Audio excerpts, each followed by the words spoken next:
Hello friends, welcome back to my YouTube channel. तो friends, आप देख रहे हैं एक थी रानी एक था रावण। तो फ्रेंड्स, आप आगे देखेंगे रिवाज के पापा कहते हैं कि रिवाज और रुक्मणी की शादी हो गई है, क्योंकि रीति रिवाज और रस्मों के हिसाब से रिवाज की शादी रुक्मणी से हुई है और ये शादी मान्य है। तो रिवाज को बहुत गुस्सा आता है, वो कहता है वो ये शादी नहीं मानता है।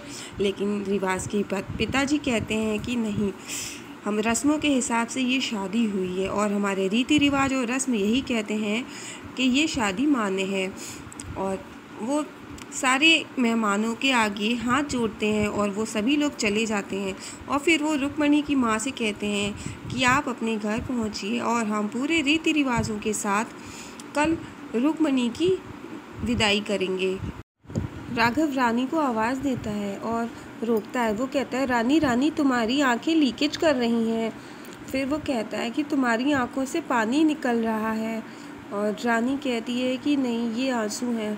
फिर राघव कहता है, मैंने इतना अच्छा जोक मारा, तुम हंसती क्यों नहीं हो। फिर रानी रुक्मणी को लेके वहाँ से चली जाती है। वो अपने घर पहुँचती है। रुक्मणी अपने घर पहुँचती है और बहुत गुमसुम है। तो रानी रुक्मणी को लेके आगे जाती है। तो रुक्मणी की माँ कहती है, इसको लेके जाओ इसके कमरे में। तो रानी रुक्मणी को लेके अब उसके कमरे में ऊपर ले जाती है। तो इतने में रानी की माँ रोने लगती है और दादी उसको संभालती हैं। रानी रुक्मणी को जैसे ही ऊपर कमरे में ले जाती है, रुक्मणी अपने कपड़े निकालने लगती है। वो कहती है कि मुझे पैकिंग करनी है, और वो सारे सूटकेस उठा लेती है और सारा सामान पैक करने लगती है और अपने कपड़े चेंज करने लगती है। तो रानी कहती है, दी क्या कर रही हो। तो वो कहती, नहीं मुझे तैयार होना है, रिवाज आ रहा होगा, अब मैं ज़रा सी भी लेट हो गई तो उसको बिल्कुल भी अच्छा नहीं लगेगा।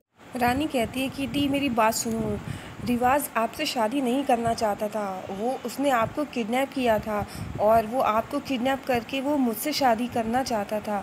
लेकिन फिर रुक्मणी उसकी बात नहीं सुनती है। वो कहती कि नहीं, तुम झूठ बोल रही हो, और वो फिर से अपनी पैकिंग करने लगती है और रानी उसको देखती है।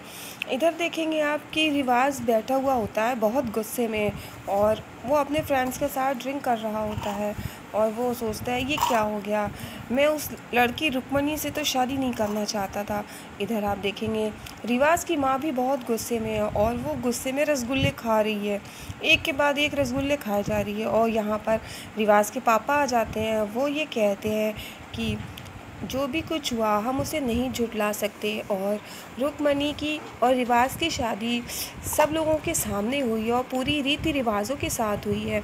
और हम लोग कल जा रहे हैं उसकी विदाई कराने के लिए, और आप सब लोग भी हमारे साथ चल रहे हैं। और इतना कह के चलने लगते हैं। तो वो कहती है कि हम नहीं जाएंगे। रिवाज के पापा पीछे पलटते हैं और वो ये कहते हैं कि मैंने आपसे पूछा नहीं है, मैं आपको बता रहा हूँ, कल हम लोग रुक्मणी की विदाई के लिए पूरा परिवार जा रहा है और सारी पूजा करके रखिएगा।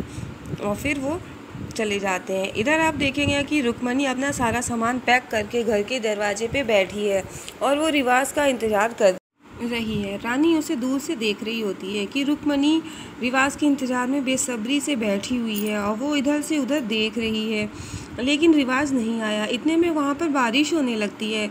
तो रानी रुक्मणी के पास आती है। वो कहती है, दी अंदर चलिए, आप भीग रही हो। तो वो नहीं चलती है। वो कहती है, यहाँ कोई नहीं आने वाला, रिवाज यहाँ नहीं आएगा, वो मजबूरी में उससे शादी की आपसे, वो आपसे शादी नहीं करना चाहता था, वो यहाँ नहीं आएगा। तो रुक्मणी कहती है कि वो आ गया।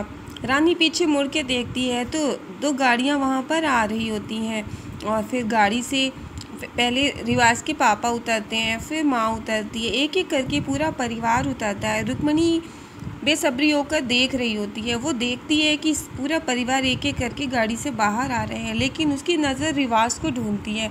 रिवाज गाड़ी से नहीं उतरा। वो खुद देखने जाती है। फिर इतने में कि जो उसकी सजी हुई गाड़ी है उसमें से एक बंदा उतरता है और टोकरी लेके। तो फिर वो पूछती है कि रिवाज नहीं आए। तो राघव बताता है कि रिवाज भैया तो घर पे हैं, वो तो खूब सारा मुंह फुलाकर बैठे हुए हैं और फिर वो नहीं आए हैं। तो रिवाज की माँ मुस्कुराती है और रुक्मणी को गुस्सा आ जाता है। रुक्मणी कहती है कि रिवाज नहीं आए। वो कहती है कि वो क्यों नहीं आए, उन्हें आना चाहिए था, मैं उनका इंतज़ार कर रही थी। और फिर रिवाज नहीं आता है तो फिर वो गुस्सा हो जाती है, वो जाके गुस्से में बैठ जाती है। वो कहती है मैं कहीं नहीं जाऊंगी, जब तक रिवाज मुझे लेनी है नहीं आएंगे तो मैं नहीं जाऊंगी। रुक्मणी की माँ निकल आती है अंदर से, वो कहती बेटा अंदर चल, और पूरे परिवार से कहती है आप लोग अंदर चलिए। लेकिन रुक्मणी कहती है कि नहीं, रिवाज को बुलाइए, रिवाज क्यों नहीं आया। फिर रानी ये सब देखती है और वो अपनी स्कूटी लेकर चल देती है रिवाज को लेने के लिए। और वो देखती है सामने से एक गाड़ी क्रॉस होती है और जिसमें रिवाज बैठा है। वो उस गाड़ी का पीछा करती है, वो रिवाज को बहुत सारी आवाज़ें देती है, कहती है रिवाज रुको, लेकिन वो नहीं सुनता, वो गाड़ी का पीछा कर रही होती है। तो रिवाज गाड़ी के शीशे में देख लेता है, वो कहता है आज मेरी किस्मत मुझ पर इतनी मेहरबान कैसे, जिसके पीछे मैं पड़ा हूँ आज वो मेरी गाड़ी के पीछे कैसे।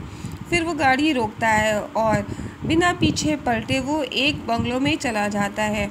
और रानी देखती है कि रिवाज अंदर गया है, वो अपनी स्कूटी रोक के अंदर जाती है रिवाज के पीछे और रिवाज से कहती है कि रिवाज मेरी बात सुनो, मुझे तुमसे बात करनी है। तो रिवाज पीछे पलटता है, वो कहता है आज तुम यहाँ खुद, और कहते तुम्हें मुझसे बात ही करनी है, तो उसे अपनी तरफ खींच लेता है। तो रानी कहती है मुझे छोड़ो, पर वो नहीं छोड़ता है, वो कहता हम तो ऐसे ही बात करते हैं, और उसको कस के पकड़ लेता है। तो रानी उसका हाथ काटकर खुद को छुड़ा लेती है और फिर वो उससे कहती है कि तुम्हें क्या लग रहा है कि मैं इस मंडप में कुछ नहीं बोल पाई तो मैं अब भी कुछ नहीं बोल पाऊँगी। अब तो मैं बोल सकती हूँ और तुम्हें पता हो, मैं तुम्हारा पर्दाफाश कर दूँगी। तुम्हें पता है मैं सब कुछ जानती हूँ कि रुक्मणी दी का किडनैप तुमने करवाया था और शादी भी तुमने उससे ज़बरदस्ती की, तुम उससे शादी नहीं करना चाहते थे, तुम चलो मेरे साथ और तुम उसको ये सब कुछ सच बता दो। तो वो हंसने लगता है, वो कहता है कि तुम हंस क्यों रहे हो, मैं ये सच सबके सामने पेश करूँगी और पूरे सबूतों के साथ, मेरे पास सारे सबूत हैं और मैं